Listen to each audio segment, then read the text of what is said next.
Jani Sarajärvi Oulunläämistä teppasee tuolta autosta numero 1 neljäntenä kuljettajana ja Niilo Puulasmaa sitten autossa numero 2.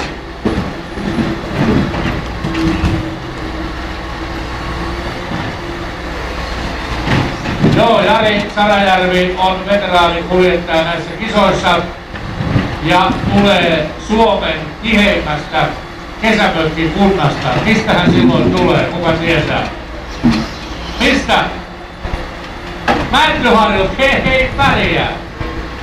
Ei sieltäkään. Nyt on pakko ottaa ja lainata Janin biisiä ja sanoa, että lähde Kuusamoon. Siellä menty eniten. Se on tutkittu tosiasia. Onko? Sovitaan näin.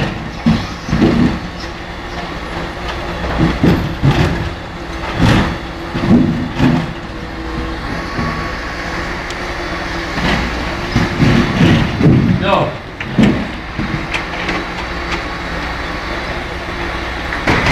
Jani Sarajärvi täällä autossa numero 1 ottaa hommat rauhallisesti. Käsittelee autoa hyvin ja Niilo Puulasmaalla on pikkusen virtaa enempi ja siellä saa vähän pakkokin kyytiä välillä, mutta niistä selviää virhepisteillä. Se on sikäli helppo laji. Ja muistakaa nyt hyvät herrat olevat, että punaiset päät sitten nosturia kohti, kun rupeatte kuormaa tekemään ja Jani Sarajärvi on jo viemässä takaisin tavaraa kyytiin. Jarilla on ihan hyvä tanssi tällä hetkellä. Samaa rauhallisuutta kuin äsken tuolta Petri Varkoilla ja Timo Korhosellakin. Siinä ei turhia hötkyyty.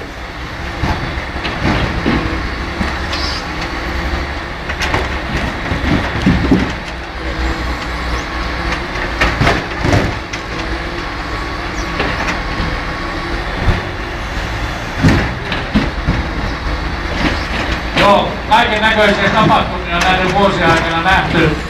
Muun muassa joitakin vuosia sitten Torilla oli tämä sama finaali.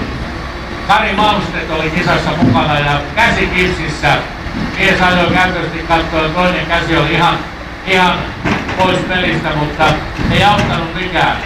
Ajaa piti ja mä muistan, oliko vielä niin, että Kari oli 4 vipumiehiä, mutta käden vuoksi vaihtoi 2 vipua ja otti siinäkin vähän niin kuin riskiä, mutta ei pärjännyt sillä kertaa, mutta mukana oli. Eli niin kuin huomaatte, niin tällainen kilpailu otetaan tosissaan, vaikka on rannen murtunut ja käsi kipsissä, niin pois ei voi olla.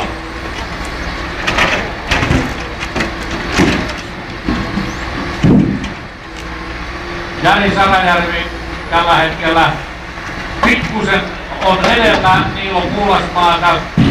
Niilolla oli tuossa niin mahdottomasti tuota virtaa alussa, joten hänellä oli pikkusen niin kuin siellä kohtaa paineita, mutta nyt on Niilo saanut myöskin hyvin rytmistä kiinni.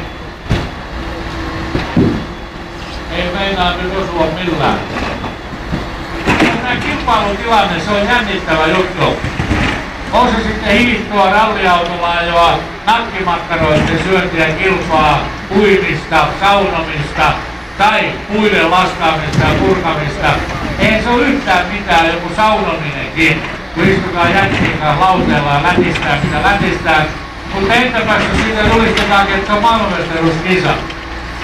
Niin kuin Heinolassa. Jengi saunoo semmoisia patalapulkokoisia vesikelloja, koko kroppa täynnä.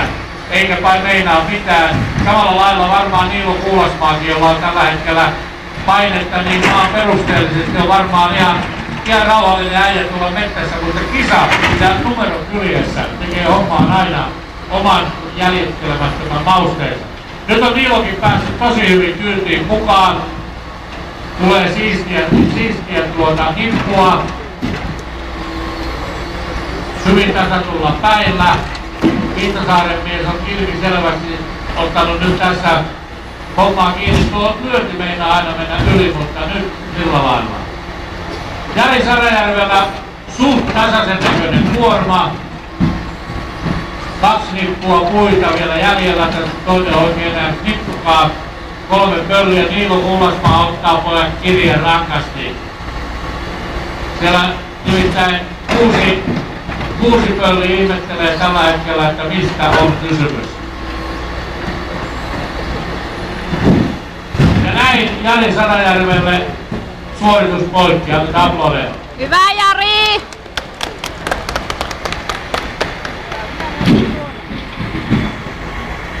No niin, ja Niilo Kuulasmaa sitten vielä viimeinen. Ei täällä lähteä ihan kerralla, eikä lähekkään, mutta